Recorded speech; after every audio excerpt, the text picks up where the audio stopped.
I've done is the flat plate, which is the front cab mounts. Drilled them out for the roll cage tubing. Straight edge, just squaring them up. And I got a 1-inch aluminum block under each that's keeping them level, so they're parallel. And I'm just going to go take them on real quick.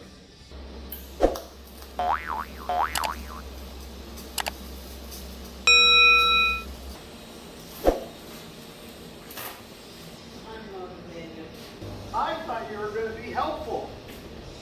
No, I don't feel like being helpful. Good. Alright, next thing we're using here is roll cage connectors. Real simple stuff. Pretty solid.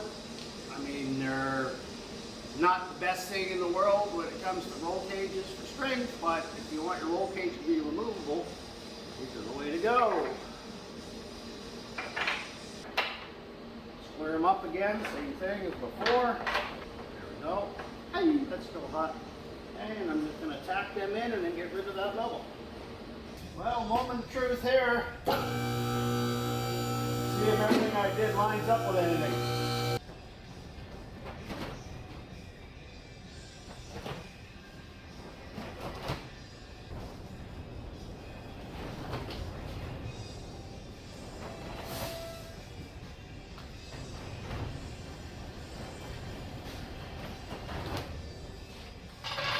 Should have went with my gut. I could tell it needed to go over to the left.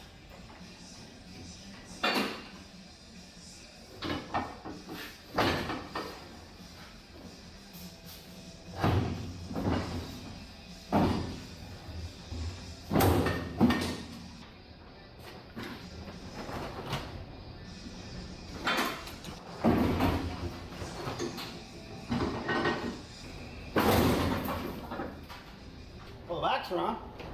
See how bad I was on the front. Oh, they're right there. They're right there. I need a block. Need a block. No, I got it. Floor's bent inwards a little bit.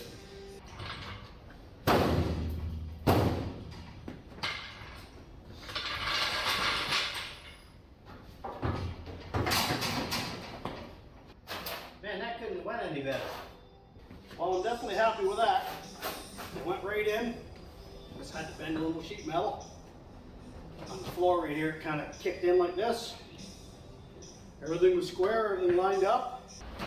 Well, we got it all painted up back here. POR 15, we just roughed it up a bit and then painted it. I mean, I can actually see myself. The finish is pretty good, but it sounds like a bloody snare drum in here. So I went on to the old Amazon, bought me some Kilmat, and we're gonna start covering the back of this thing and see how far it gets us. I've never used it, but my understanding is it's pretty slick stuff. It's kind of the budget version of Dynamat. I can't afford Dynamat. I love peel and stick, baby. Get me a little roller for it.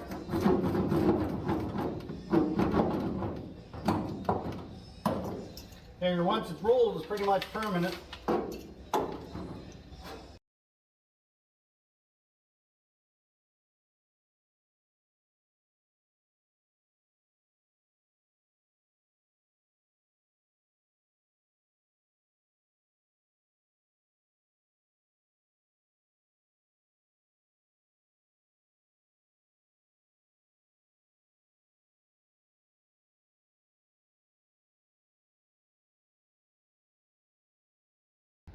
Well, all right, there we go.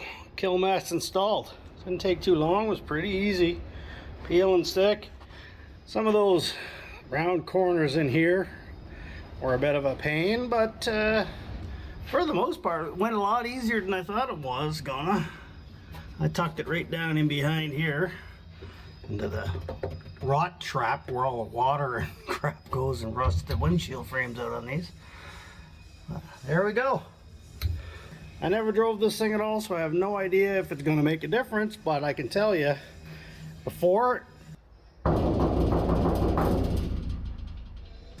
and now, it's a much more dull thud and less reverberations than it had before. So I call that a win. Still got the floor to do, but I got some cleaning up of that mess before I can get in there and deal with the floor.